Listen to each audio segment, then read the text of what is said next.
This is the Dallas Morning News.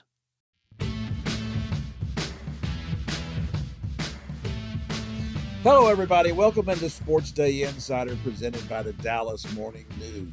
I am Kevin Sherrington, joined by my old pal Evan Grant. Just the two of us on the podcast today. We couldn't get anybody else to come on with us. They all just said no, don't want to do it. Out. That's not true. They said they'd come on with me. They had a little bit of a problem with. Wow. No, the problem is that they're up there in Edmonton, and you got to take like a wagon train to get out of there, and then you got to take a train, and then there's there's dog sleds involved. There's all kinds of stuff to get back from Edmonton. So they'll be back later on this afternoon, but that's after we have taped this podcast. So you're going to have to just put up with a couple of real puckheads in Evan and I to talk about this. But there's it's really kind of a universal situation here that the Stars have, right, Evan? They're down 3-1 in this series. Teams that are up, or I guess they're down 1-3 in this series. Teams that are up 3-1 go on to win 91% of the time. 91% of the time. That is a little bit forbidding, is it not? It's forbidding. It's not forbidden, but it's forbidding. Here's my general take. Being down 3-1 is not a good situation. It doesn't matter the sport, and it doesn't matter the series unless you're going to be playing like a best of 12, best of 13. Yeah. And I mean the Stars are in a hole, and I know you've got lots of thoughts about this. Let's just start with this. What happened to the offense? What happened to Mikko Rantanen? I mean, in these 3 straight losses, they've scored 2 goals. Mikko Rantanen was early in the playoffs was looking like the best player in the postseason. And now suddenly, the Stars can't generate anything. Some of it is Stuart Skinner, who's played very well, Oilers goalie in the playoffs. But a lot of it is that they put so much pressure, and they're so much more physical than the Stars are, and they're just forcing them out of their game. So a lot of it is, is technical stuff like that, right? And then the fact that they've got, Leon Draisaitl and Connor McDavid, 2 of the best players in the NHL, and that's probably at least one more than the Stars have. We were all kind of gaga about Jim Nill making that acquisition of Mikko Rantanen at the deadline, and it's like, wow, this team is just full of star power now. Well, suddenly we see what a team that has star power really is, and those guys have really been able to take over these games. The Stars basically, if they're not on a power play, they're not scoring, and they're not scoring very much, and then they're not killing the power plays. Last night that was a certain situation where the Oilers were 2 for 3 in the power play. So it's just been kind of a miserable effort here, and it's miserable to watch. It's a little bit like watching the Rangers trying to score. It's the same thing. You're just sitting around waiting for something to happen, and nothing's as miserable as trying to watch the Rangers trying to score. Listen, I think the very broad narrative or overreaching narrative that I'd create from watching very little of hockey to this point is that it certainly seems like, and not just this particular series, but it seems like an overarching theme of playoff losses previous. And correct me if I'm wrong, because again, I'm just watching snippets and little bits, but that the Stars do get, they're not as physical as their opponents, and opponents tend to manhandle them a little bit. Yeah, well, that's off and on over the years. Certainly, if you go back to the old days with the Stars, they were famous for roughing it up, right? And when they went to won the Stanley Cup, they were a very physical team, but not in the last. Yeah, you're right. Not in the last 10 or 15 years. That hasn't been the case. And it's you don't necessarily have to have that, but you got to have some of it. And let's just take an example from the game last night. Is that So here's Rope Hintz who missed time because of he took a whack to his shin or somewhere in the lower extremity, as hockey likes to call these injuries, and missed some time. Well, he's just skating off the ice, in Game 5, and what's that game? That was Game 4. He's skating off the ice, and Evan Bouchard comes up and just takes a whack at him, and it wasn't a severe kind of thing, but it's like, how does this even happen? How did this happen on the ice? And of course, the response, as we heard from the sideline reporter at the game, was that Pete DeBoer said, "Yeah, we're not built to respond that way. We're not going to go after anybody." And apparently, that's what he told the players too. And so they didn't. So Evan Bouchard just gets away with it. I first of all have a problem with the fact that the Stars didn't respond to that. That one of their better players who missed time is costing them in this series. People are taking shots at him, and you just let him do it. Like, okay, all right, never mind. And you want to think that, okay, you don't want to, because obviously they're trying to provoke something, right, in that kind of situation. But there's plenty of ways to get back at someone if you want. And secondly, this is my problem with hockey. How the NHL doesn't step in and say, hey, we can't have this. Is the playoffs. This is one of the better players in the playoffs. We can't have people taking shots at people when they're just skating off the ice. When people are just leaving the ice, something like that has happened. It's one thing if you want to make a run at a guy in a legal play, when something is happening. But something like that is just, I just don't get it. And it's one of the problems I have with officiating in general these days and watching things that are happening across sports. And the people who keep saying, oh, but this is the human element, and we have to keep that. And that's why we can't have, robot umpires. We can't have these other things because this human element is so important. And all I know is that a couple of weeks ago, I'm in Phoenix, and we're in an Uber, and we're driving along, and I look over, and there's a car driving right next to me with nobody at the wheel. And then there's a car in front of me with nobody at the wheel. These are cars driving down streets with passengers in them and nobody at the wheel. And we're okay with that, but we don't want that kind of element involved in officiating that is, disinterested and objective and hopefully could make the right kind of calls. And instead, we're going to leave it to how old. Do you have any idea how old you just sounded? Saying, "Oh, they got one of them driverless cars." Yeah, that makes me sound really old to not be a little freaked out to look over next to you and there's nobody at the wheel of a car. Kevin, I've been in a car with you and you drive while you're asleep. So I mean, it's not that big a deal. But I do agree with you on this element. And I think it's after the great experiment this spring of automated ball strikes, or at least the challenge system for ball strikes that was automated. It certainly seems like the ball strike calls in baseball have gotten either more egregious, or maybe we're just already conditioned to say, hey, you've got a method to get this right. Let's get it right. I think there's less empathy for umpires who miss calls below the zone or who miss calls one way or another. And so, yeah, I think that applies throughout all the sports. There is a way to, by and large, get all of this more correct. Now, where it comes across, like in the NFL and in the NHL, where you're calling penalties, and in the NBA too, where you're calling fouls, some of that is still subjective, and I don't know how you completely eliminate that element of it. But there certainly seems like there's more ways technically to get rules calls right, but I want to go back to one thing here, and it does go back to the physicality element of all this, right?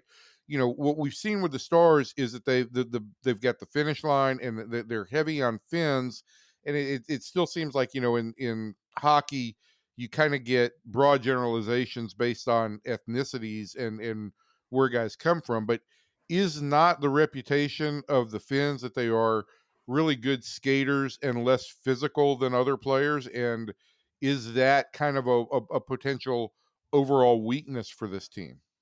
Well, that's kind of a generalization true across all sports, right? That the European players are always more technically, fundamentally sound, much more team oriented. guys that are great passers in basketball or hockey. That's what you get with the European players as opposed to the North American players who are much more physical, certainly in both, actually, in basketball and in hockey. They play a much more physical style, and there's much more of an intimidation element involved in all of that. I think it's part of it, but part of it too is just that they're just not generating any chances. They took 16 shots in the first period, of game 4, and then they went, like a period and a half with I think 2 shots. So, I at some point you have to wonder how much of this is a team that's just tight. This is a team that, we've been in the situation now 3 years in a row in the conference finals, and man, we have got to get to the finals somehow. And are they, as Tim wrote in his column today, are they feeling tight because Pete DeBoer feels tight? That this is a situation where he has been in numerous times in his career and has had a difficult time moving his team to the next level. Well, that's all well and good, and it is certainly a valid talking point. But I do also want to say, the other team is pretty good. Edmonton did beat them last year and did go to Game 7 of the finals, and they do have,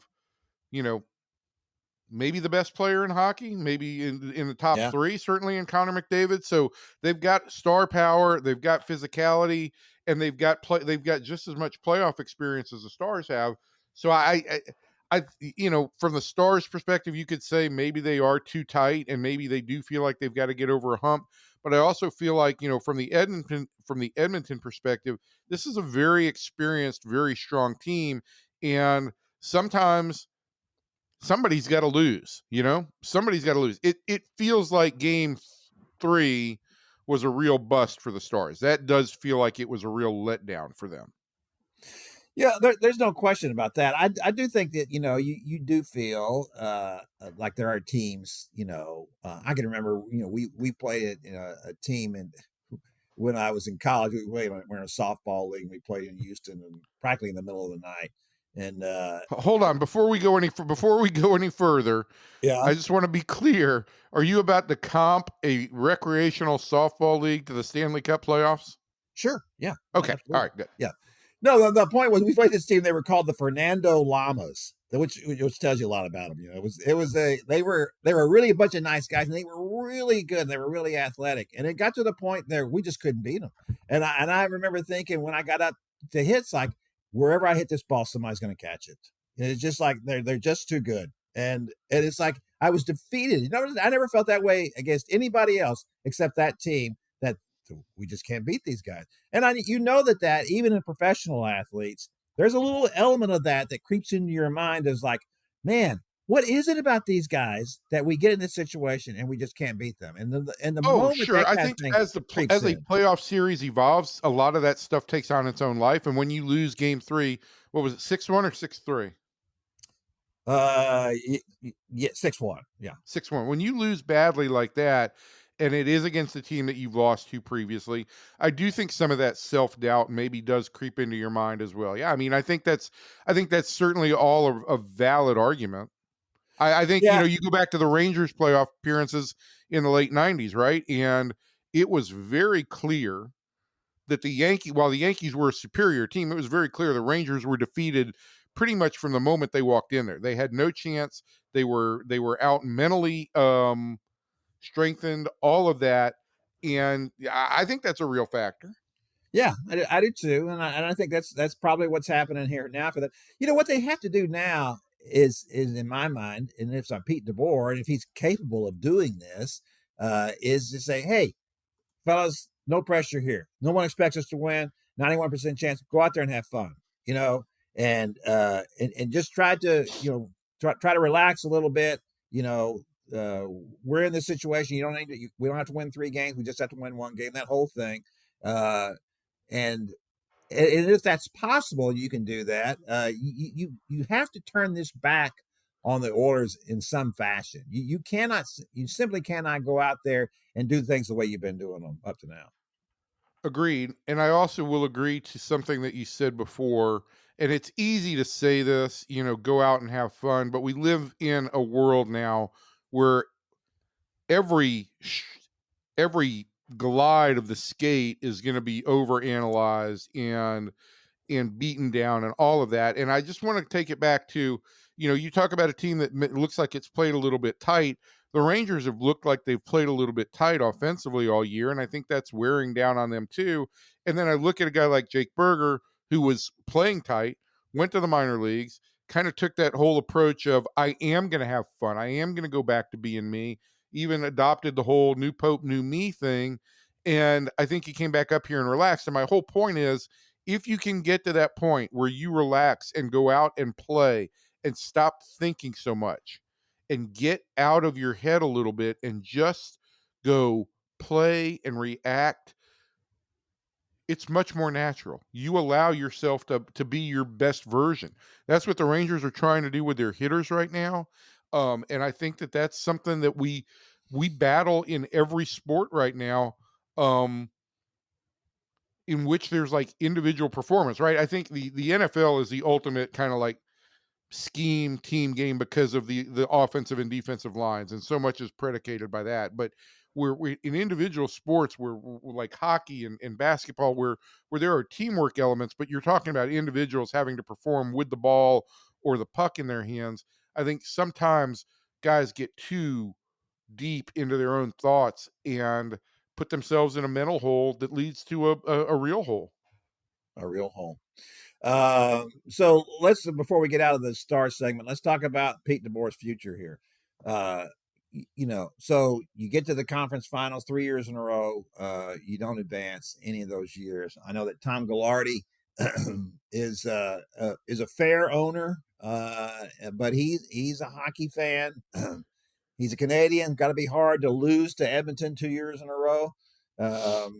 I would think that there would be some pressure involved here on Jim Nill. I don't see Jim Nill firing Pete DeBoer if he's eliminated in five, if the Stars are eliminated in 5 games.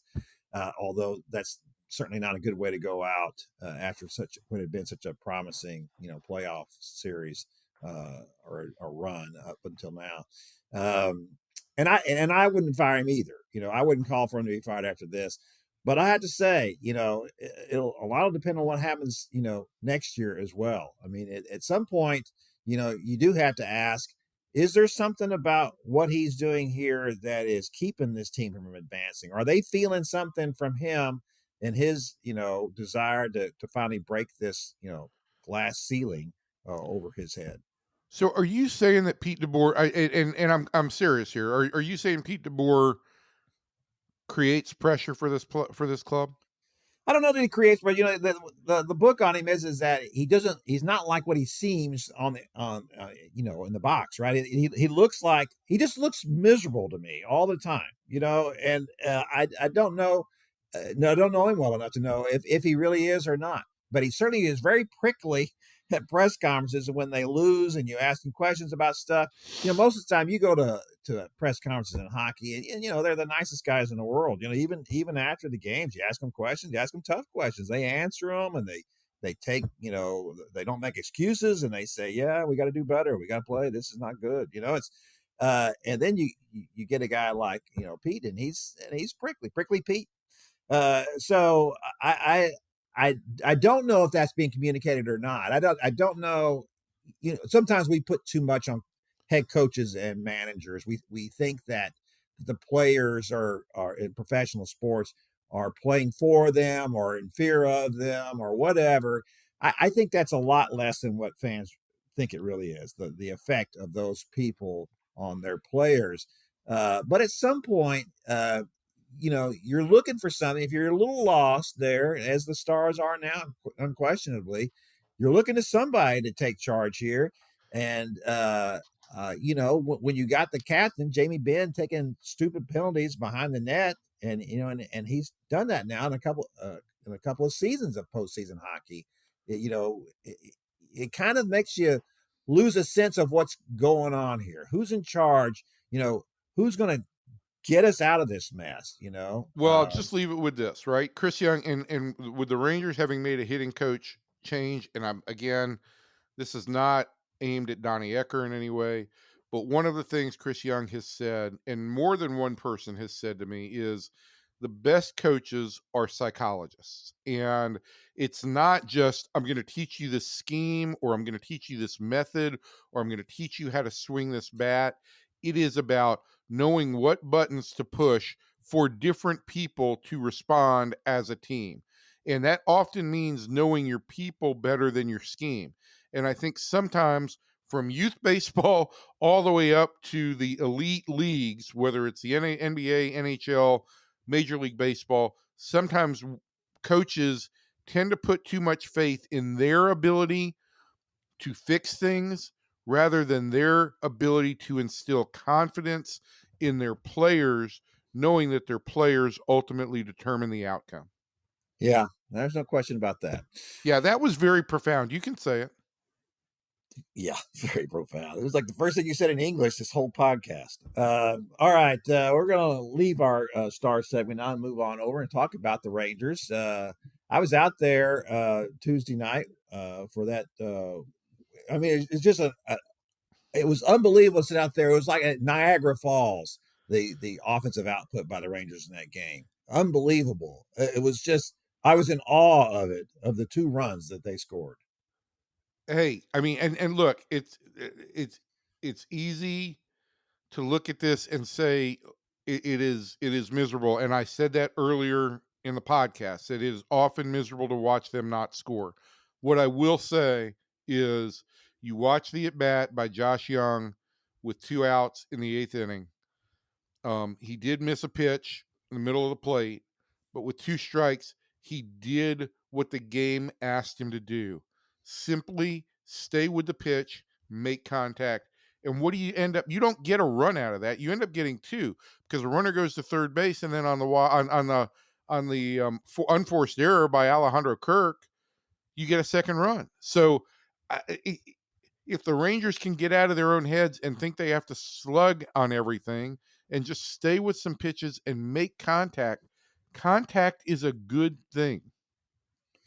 Maybe we should put that on the above the clubhouse door. Contact is a good thing. No question about it. In that particular situation, Josh Young did shorten up his swing. You know, he just kind of punched the ball. That's all he was trying to do. And you can say all you want to that in baseball, well, you don't do that kind of. You just swing the bat, right? Well, no, there are times when you take it. It's not a defensive swing, but it's certainly like, I'm just going to serve this out there. You know, I'm just going to punch it. This ball is. I'm having to reach out for it. You know, if you watch his backswing on that, it stopped about about 10 feet past when he actually made contact with the ball. That's all he was trying to do in that situation, and that's all he had to do in that situation. And the Rangers don't do a lot of that. And it's like you said, then you're making the other team make plays. You're putting the ball in play. Stuff has to happen, right? I will say, sometimes from the bats of babes come the most profound advice. But what have we seen Alejandro Osuna do for 3 short games that he's been up here? He's been willing to stay with the pitch, adjust his bat plane to make contact, and serve balls into left field for hits. And that starts rallies. It fuels rallies. It moves the line. And the funny thing about him is that in spring training, that's not what he was doing at all. He's just he's banging balls off the wall. I mean, he was making hard contact all the time. But you're right. Since he's been up, I haven't seen him take. I mean, he's taken a couple of rips, but certainly none of the hits he's gotten have been anything, or it's like, oh, look at the exit velo on that. But look at the hits he got against Kevin Gausman on Monday, right? I mean, Gausman's throwing him splitters and stuff off the plate, stuff he wasn't seeing in spring training, where he could just gear up for fastballs. And what's he done? He's adjusted his approach. I'm not encouraging the Rangers to go up there and swing softly. But the idea is, do what the situation asks you. And I think that I on the broadcast last night, the Rangers, they were talking about Osuna, and they made kind of a comp to say that, his energy and everything, there's some similarities to a young Rougned Odor. And I had a couple issues with that. First of all, I don't think anybody should ever be compared to Rougned Odor in Rangers history. It's not a good comp. No. Secondly, this guy shows instincts at the plate. He understands plate discipline, and he's not just trying to hammer everything. So I'm really impressed with what I've seen by Osuna, both with the joy that he plays with and the energy, but also I think he's got pretty good instincts as a hitter. Yeah, and that's the thing about this team. And I was talking to Sean McFarland as we were walking out after the game last night. Look, we know that this team's going to strike out. That their whole, machismo and offense is predicated on, we slug. So that's what you're going to get with that. But there were also elements of these guys that were supposed to be in their games that had better plate discipline maybe they had in the past. And I'm going to say, look, nobody has better promise on this team, except for maybe Corey Seager, than Wyatt Langford, right? And there's nothing really to complain about with him. But even with Wyatt lately, you notice that he is chasing a little bit.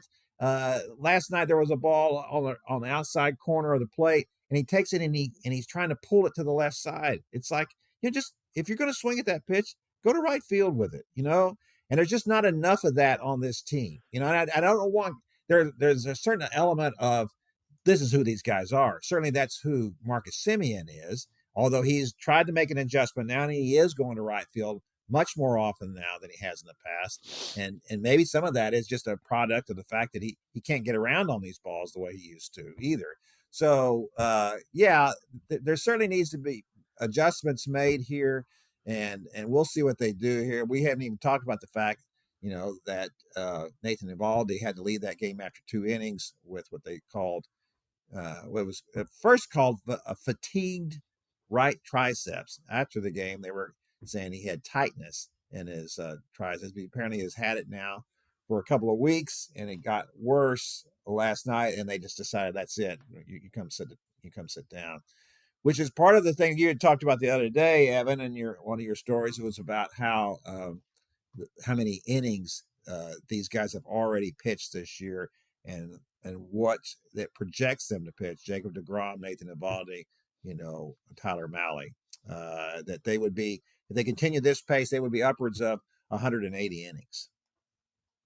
Yep, I mean all three of them. I think deGrom was on pace for 185. Mahle was on pace for 180, and Eovaldi was on pace for 195. And I do think that this stretch that ends as we record this on Wednesday morning, ends tonight, in which they will have played 35 games in 37 days, has taken a toll on the starting pitching, and that's why deGrom was pulled a little bit early on Monday. It's why the Rangers on Tuesday weren't going to press anything when Eovaldi felt something. I don't know that you're out of the woods with anything when you're talking about triceps fatigue or triceps tightness. But I do think that the Rangers were going to act very, very conservatively on that. And I think the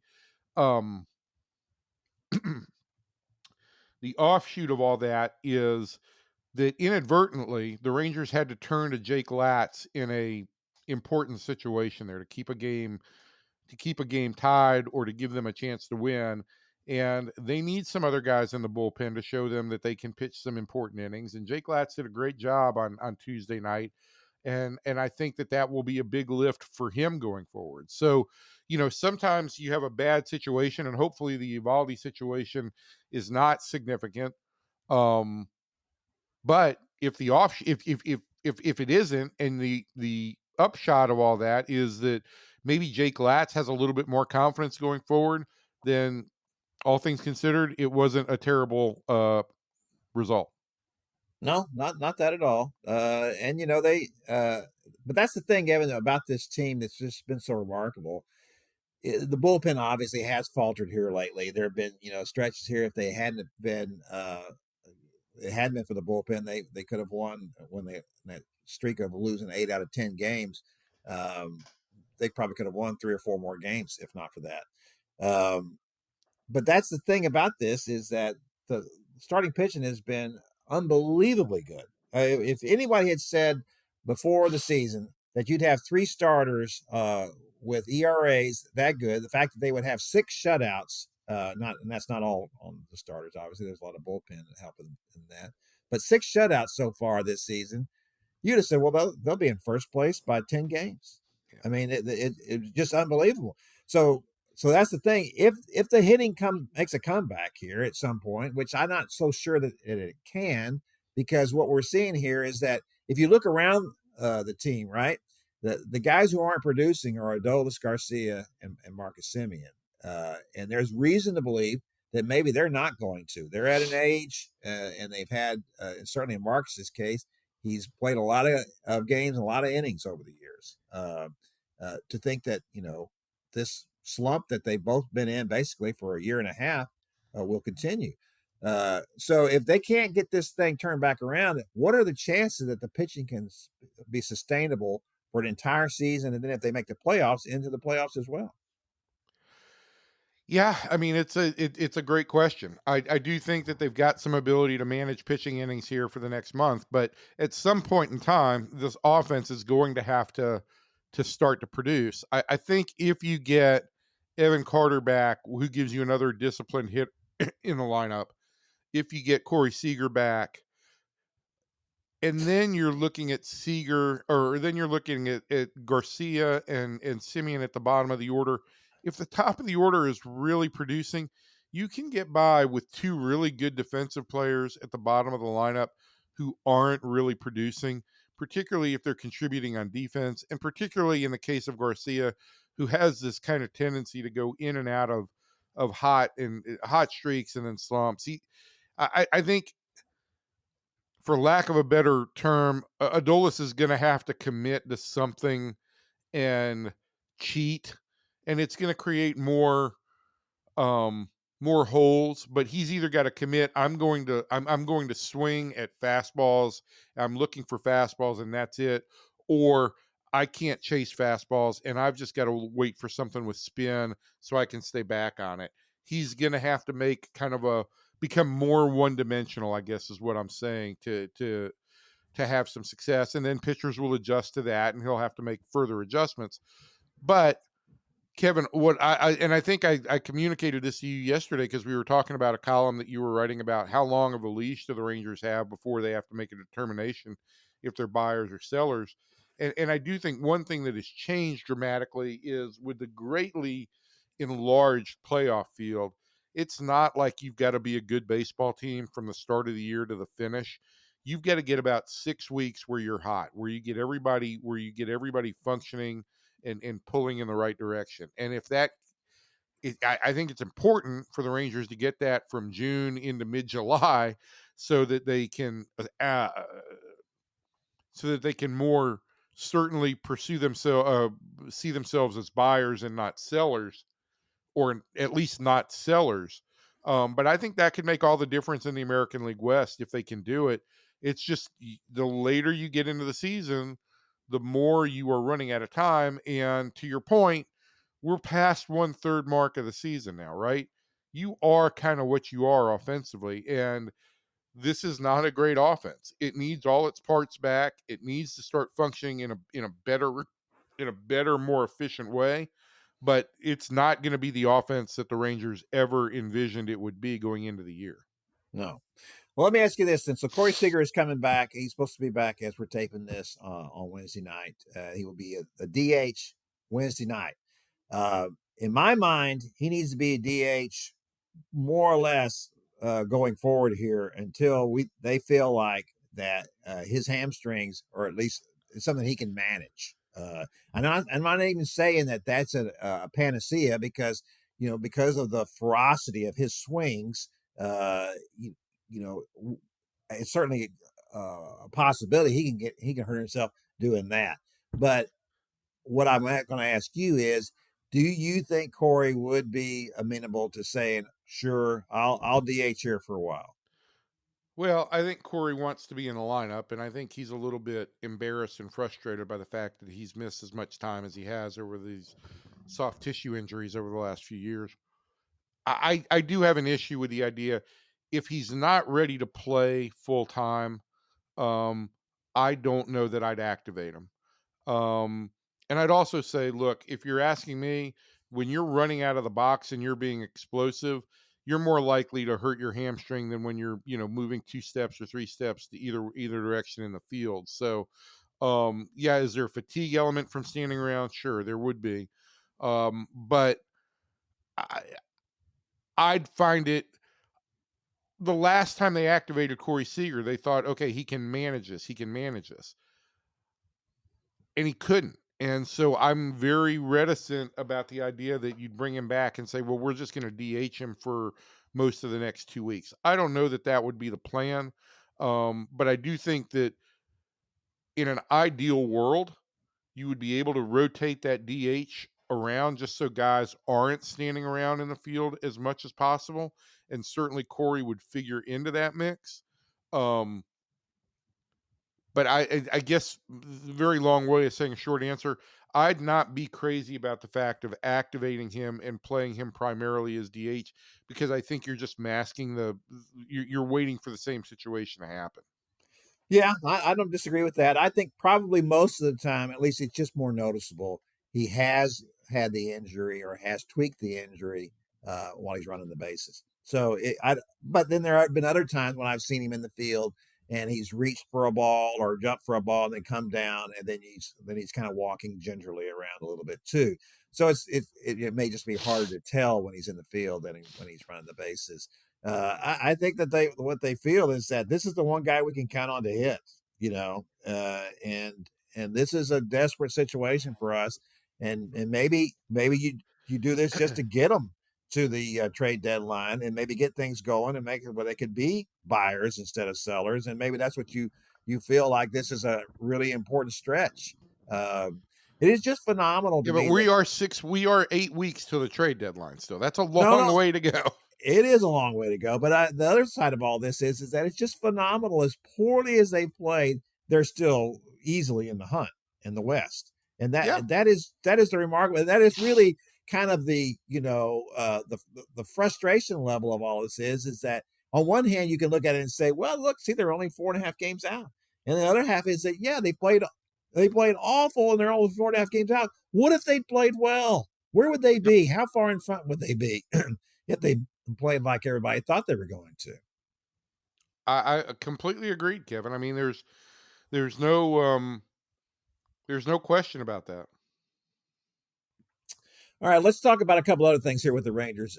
So at this point, let's say you were going to be buyers. At this point, you've got to go out and get a closer, don't you? I think you've got to go out and add a reliever, sure. I think that yeah, I mean that's the only way that I know how to describe this is I do think you're going to need another arm in the bullpen before this is all said and done. And what I will say is if you're trying to solve issues at the trade deadline,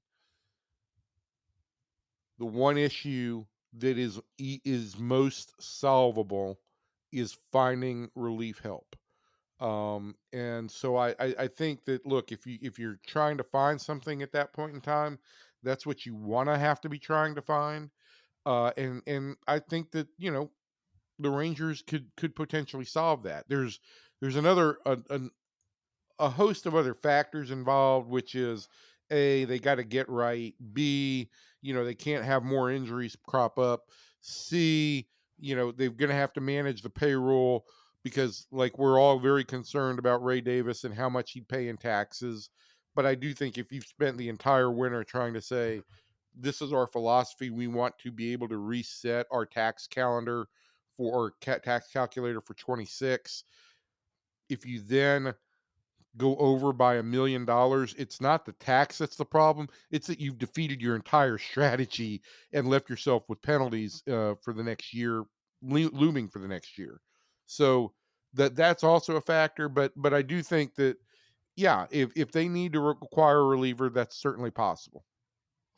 Yeah, that would be number one for me. Another question is that Alejandro Osuna has gone into left field. He's played very well there, made a couple of nice plays already, and so they have moved Wyatt Langford to center field, which he can certainly play. But he's a big guy, and certainly your biggest offensive threat with Corey Seager out, and sometimes he's even a bigger threat than Seager is. I'm wondering if Osuna can certainly play center field, and that's part of what he brings you, right? Is the energy, the speed, everything else. And I think maybe they're just trying to break him in easily here, and you come up to the big leagues instead of shooting you right out there in the center field. We're gonna start you out here in left field. Surely at some point, though, don't you think that those two guys should flip flop? No, I mean, if No, they're at this point in time, if Evan Carter comes back, Evan Carter's a center fielder. The Rangers feel strongly about Evan Carter as a center fielder. I, on the other hand, would say this. I think Wyatt's more than capable of playing center field. Is he as elite as in terms of range and reads as Evan Carter? No. But if you can't count on Carter to be ready every day, my priority becomes what's best for Wyatt Langford. And I have zero issues or zero concerns about the physical elements. Mike Trout, people want to say Mike Trout is broken down. Yeah, well, Mike Trout played center field for 12 years. Get through 12 years of elite center field play, and then we'll worry about the injuries. I there's don't a think cumulative effect here, Evan. huh? There's a cumulative effect here. There is. We'll worry about that 12 years down the road, Kevin. I think that Wyatt Langford can play center field. I think the last thing I want to do with Wyatt at this point in time is say, you're our best hitter, but we're going to move you here, and then we're going to move you here. And if we got a left-hander today, we want you in center field, and Carter's going to sit. I would just say, until Evan Carter is back, Wyatt Langford's my center fielder. And then when Evan Carter comes back, then we'll see how we want to manage those positions. Well, see, I now think you just contradicted yourself here, because here's the deal. Yeah. First of all, don't count on Evan Carter. That's number one. Don't count on what? Evan Carter. You can't No, count. I said when and if Evan Carter gets back. Yeah, exactly. But here's the deal. You're talking about not wanting to move him around. Well, now you're saying, but when Evan Carter comes back, we'll move Wyatt back to left. No. What I said is when Evan Carter comes back, then we'll have that talk. And I think if you play Wyatt Langford out there in center field for a month and you say, okay, everything is going fine, I think it then becomes a lot easier for rational thought to come through and say, well, when we have a lefty, Evan's going to sit and we're going to have to move somebody to center field. Why don't we let Wyatt Langford just stay in center field? Well, it's because you're not letting him do that. When Evan Carter comes back, you're going to put him there. I say you put Wyatt Langford. No, I'm not. That's exactly what I'm saying. No, when Evan Carter comes back, then we'll have the conversation. And if I'm having the conversation, I'm saying I'm leaving Wyatt in center field. Well, then where's Evan going to go? Then the conversation becomes, what are you doing in the corners? Because are you at that point in time, is Adolis Garcia still contributing defensively? Has he come out of it offensively? Look, the next guy to potentially lose playing time on this team is either Marcus Semien or Adolis Garcia. That's just where the Rangers are.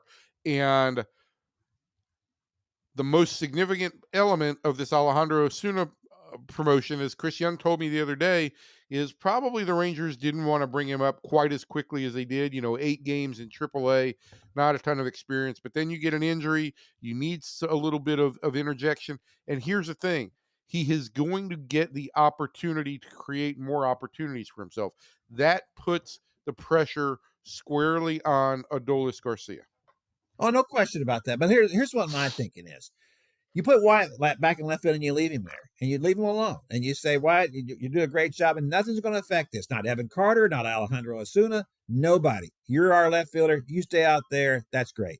And then in center field, you put Osuna out there. Then if Carter comes back and Osuna goes into a little bit of a slump because he's a young kid just starting up, but then it's okay because you're not really jacking with him. That's great. And who's going to play center field against a left-hander? Well, I mean, it is an issue at that point. There's no question about that. But maybe we decide that Osuna's good enough to do that. If he's good enough of an advanced hitter, so maybe he can do that. I mean, at some point, left-handers got to hit lefties, right? You're not always going to be. Yes, you're not always going to be platooning people. You got to platoon Evan Carter. And I think that's my issue with Carter at this point. I'm almost like I was with Jacob deGrom over the last 2 years. It's like you just can't count on him. If he plays, it's all great. But you have to make a plan that is without those guys. And I think to your point is exactly that about Adolis Garcia at this point. Certainly, Adolis is trending in the wrong direction, and he is still playing very well defensively, as you pointed out on Twitter last night. He's still playing. He's still playing great out there on the field. And this is the hardest thing to reconcile for both Simeon and Adolis, right? If we're going to say, hey, they're getting older, their bodies are slowing down, you would think that that would carry over to defensive performance. These guys are both playing elite defensively, and Adolis might be playing the best right field he's ever played. So I don't know if the issue is just that he's getting older and can't contribute offensively, or if there is something in his swing that can be adjusted. Well, I think there's certainly something in both of their swings that needs to be adjusted. I think that's an issue. And I don't know how much of it has to do with age either, or the mileage, or whatever it is. I think when we've talked about this before with adults, when you're talking about a guy with that kind of build, you don't see a lot of that in baseball. And that is one of the things that baseball always frowned upon, was that, how do these guys, when they're this muscled up, how do they maintain their bat speed and their ability to react? Let me ask you one other question before we leave this segment, Kevin. Yeah. Who are the best 3 players on the Rangers position player roster side? Regardless of position? Yeah, who are the 3 best players? Corey Seager, Wyatt Langford, and I would say third for me, probably at this point, is Josh Young. Although, when Josh Smith is in the game, I certainly would put him in the running for that as well.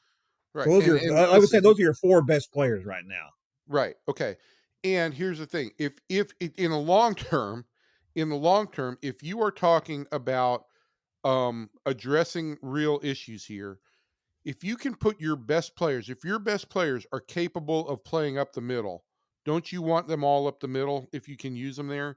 And if if you end up having to cut Simeon's playing time down, and you can play Smith at second and Seager at short and Wyatt in center field, that's a pretty strong middle of the diamond, isn't it?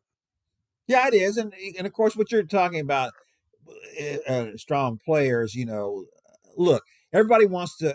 That was the great thing about Josh Hamilton playing center field, right? It's like these are unbelievable numbers for a center fielder, offensive numbers, to be able to put that gives you such an advantage if those guys can play those positions, because then you can get a player at the other positions, in the corner outfield positions, and who aren't as good defensively, but this guy in center field is making up for it, and he's a great hitter. So yes, that's what you want. That was the whole thing about shortstops for generations.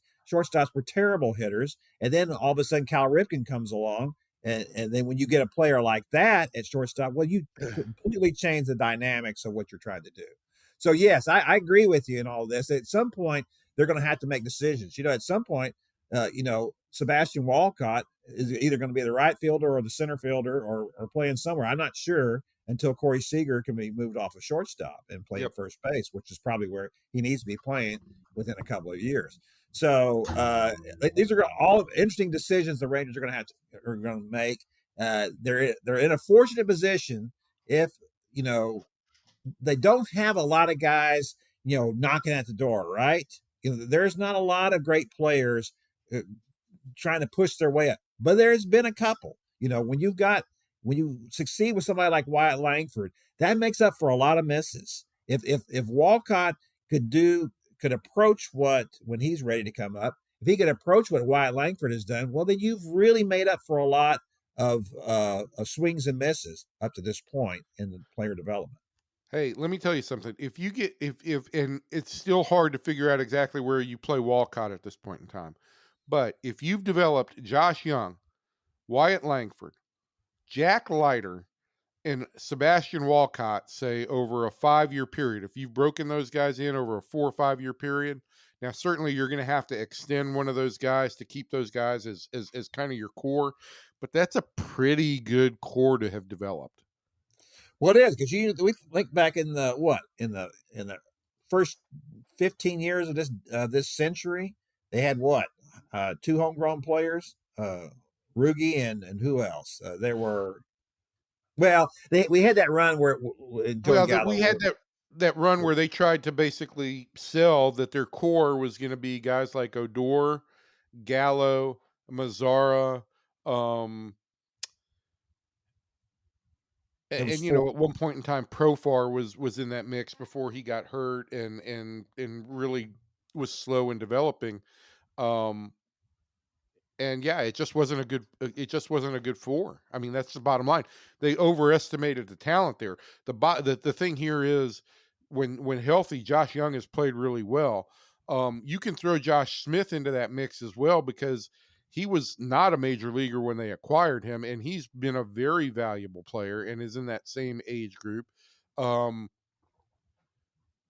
Langford also, I think, we're not like Nomar Mazar was at his best pretty much his first year, and then he kind of went backwards. We're seeing Wyatt Langford continue to get better.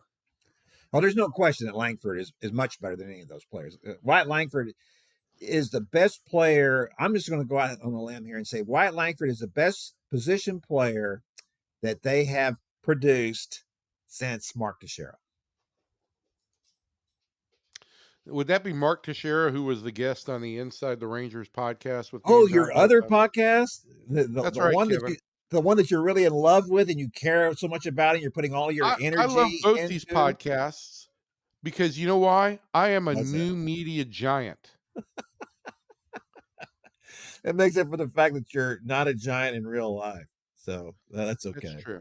That's good. I'm also All not a right. giant who was smart enough to realize that my radiator was apparently leaking yesterday, and now my car is in the shop after I spent 90 minutes on the exit ramp of the DFW airport yesterday afternoon. That's always fun, isn't it? That was a That kind fun of, time. yeah, it was. Fun I'm time. sure that was.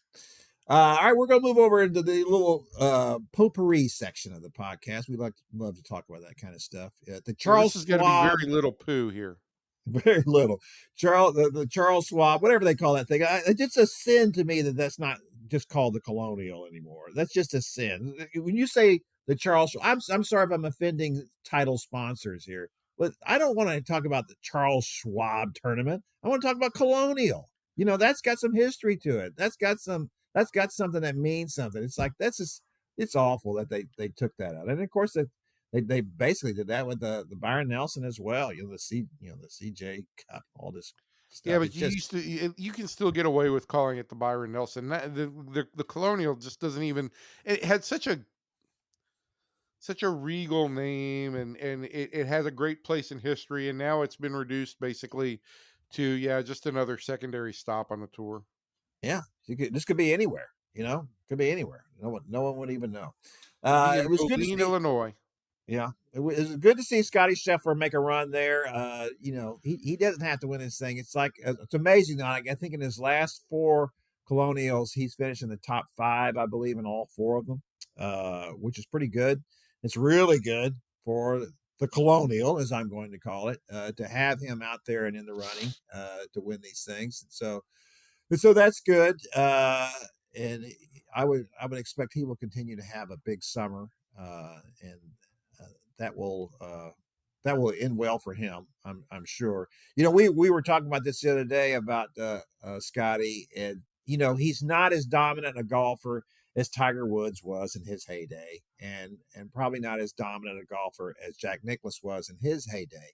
Um, but I'm going to tell you, in the last, I don't know, 25, 30 years, there have been few golfers who have been as good, other than those two as Scotty has been, which is really saying something.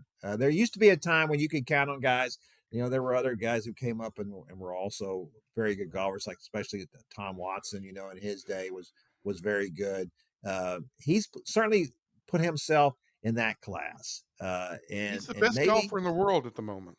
Well, he Period. is. And he is. There's no question about it. But guys have made those kind of runs before for a little while. Greg Norman and people like that. But then they can't sustain it. I think Scotty can sustain this because of, as everybody notes about him, he gets better at everything. He just keeps getting better, and his demeanor is such. Well, He it doesn't let all stuff comes bother back him. to sustainability on that front. I mean, at one point in time, we were talking about Jordan Spieth in this way, and it Jordan Spieth had a great run, but it was a very brief run. And if Scotty can continue to maintain this, yeah, it becomes legendary. He becomes a legend in terms of the golf greats. Sport. Yeah, sure. Well, and I was chief among the people trying to make it into a big three from Texas. I was going to have Jordan Spieth, Scotty Scheffler, and Will Zalatoris. Well, Jordan has continued to struggle. It has been he had the wrist problem and he got through that. But it's more than that with Jordan. It just feels like he's mentally at war with himself all the time, and it's just not a good thing.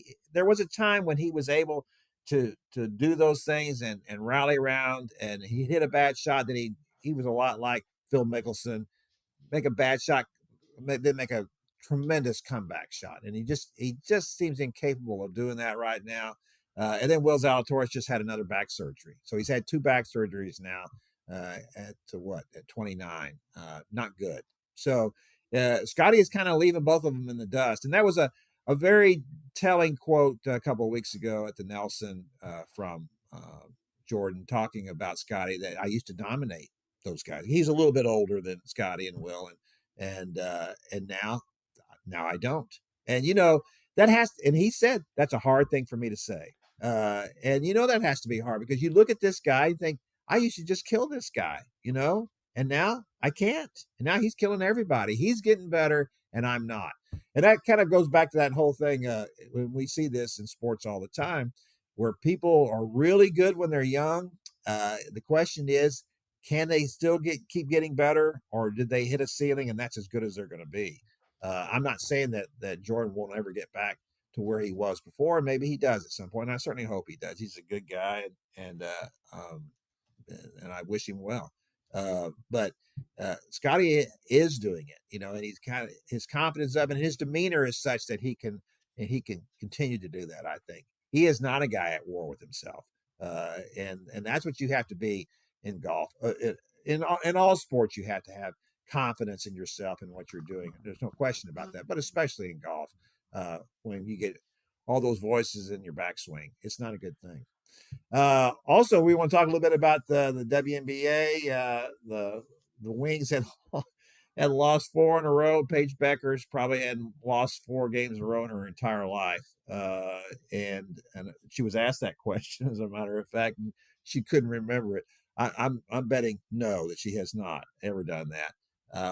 But she got to win back in her old stomping grounds in Connecticut, so that was good for her.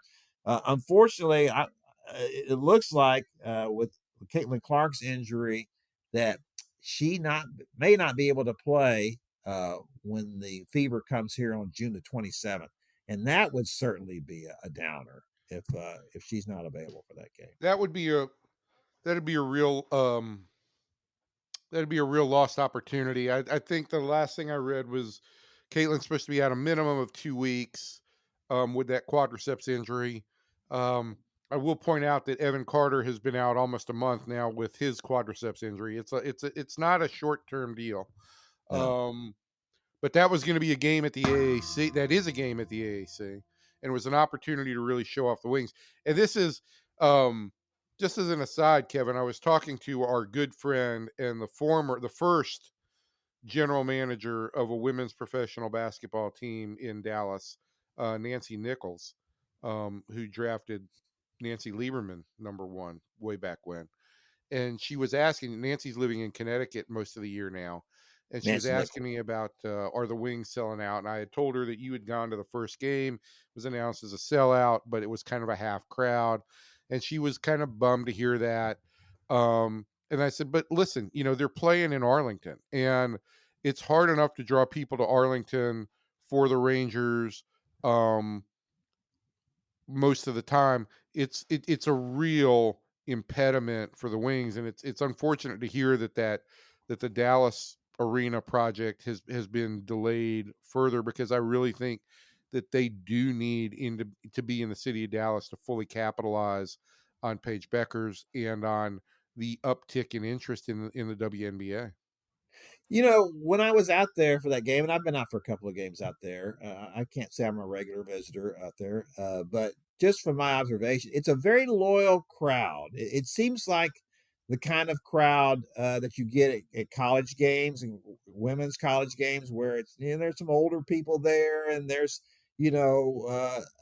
a certain mixture of people there who, like when the players were introduced, Paige didn't get any bigger ovation than anybody else did, and I think it's kind of like, you would expect that this, as Maya referred to it, the Paige Bueckers effect. Their merchandise sales, everything's way up, but a lot of that is coming from people who were already huge Paige Bueckers fans, right?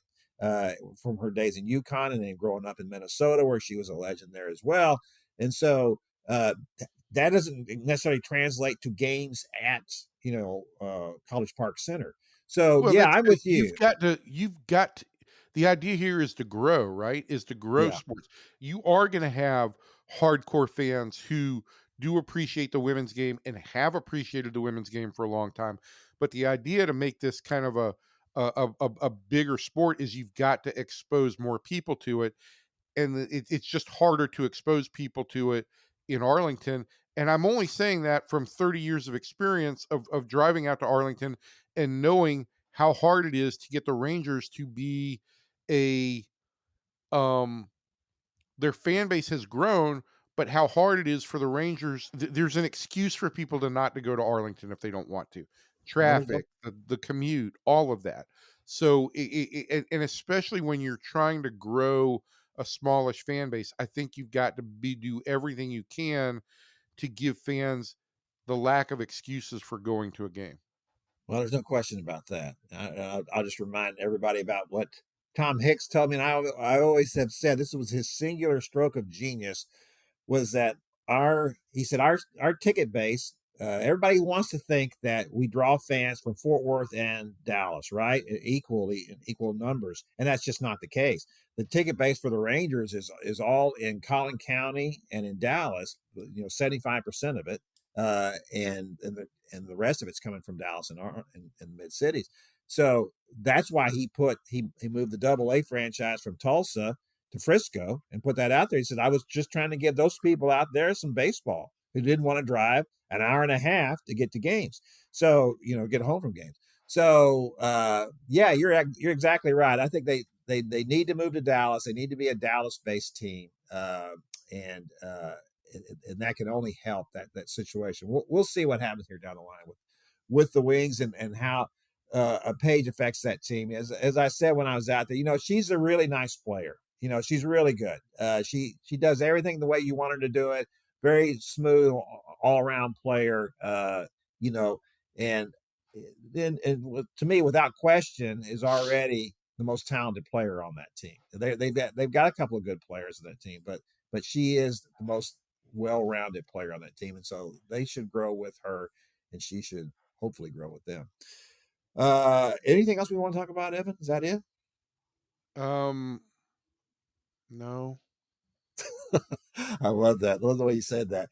I'll be going out to the airport today, Love Field, to talk to the Stars, write a little column there following up after that loss. I love the fact that when the Stars come back from games, they come on the private jet and you get to talk to them out there at Love Field at that little airport. Are you going to be out there with a sign, "Welcome home, Stars"? No, I was going to say, "Welcome home, losers." That's it. That's going to be my reaction. See, Kevin, they need to have fun. You need to, if I were you, I'd go out there with your face painted, holding a sign saying, "Let's go get them, boys." I think that a lot of people already think I'm a clown. I don't need to dress up like one too. So that's probably Well, not as somebody who comes from a long line of actual clowns. actual clowns. Karen the clown. Is it Karen? Karen the clown? Your cousin? Well, stage name. We don't want to give away personal names. It's Mademoiselle Ooh La La. We don't want to give away. And her husband Bounce. I will say this: Bounce's real name is Steven, but everybody he may sign checks as Bounce. I don't think that clowns are allowed to be married, are they, in real life? Oh, sure. Oh, really? That's how they had a clown kid. Oh, so their son Daniel, my cousin. Does the baby come out like a little red nose? Daniel has started his own, and he's really successful with the Cowboy Circus, which he does as kind of a juggling and crowd appreciation act at fairs and everything. He got married a year ago. We were at the wedding a year ago, married a girl named Lindsay who had nothing to do with clowns at that point in time. And now Lindsay is part of the act. We are a full-blown clown family. Yeah, and the good thing is that you're doing your part to uphold that tradition, and we appreciate that. Yeah, I'm kind of the Jackie Mason of the group. I think more Mort Saul, probably a little more, a little drier, maybe a little more morose, but that's okay. That's all right. It's good to be something. It's good to be from something, no matter what it is. We all need to be coming from a place that treats us right and that we love, and whatever. The sad part of all this is that Karen's sister Joanne actually performed in a circus in college because she went to Florida State. She was not a clown; she was a trapeze artist. So I mean, she doesn't get enough credit. But we are a family of circus performers. When you have a reunion, do you have it under the big top? Yeah, Florida State actually has a real performing circus. Wow, that's unbelievable. There's a Deion Sanders joke that goes in there somewhere, but I'm just going to let that one go. Yeah, I'll just let that go. I think that's for the best. All right, that's going to do it for this week's edition of the podcast. We'll be back. Will we be back next week? Yeah, we'll be back next week. I'm going up to upstate New York tomorrow, Evan, for my brother-in-law's annual. Actually, he has it twice a year. Field and Supply. Field and Stream, as I like to call it. Yeah, Field and Supply. It's very nice. A lot of fun. One year, Gina and I are going to accompany y'all, and then we'll stop in New York City for a day or two, and we'll. That'd be beautiful. Let's do it. Let's get it going. All right. We did a pretty good job of eating our way through the city last week. We didn't even talk about that. We'll talk about that next week. All right. We always like talking about eating our way through the city. So from everybody in here to everybody out there, thanks, and we'll see you next time.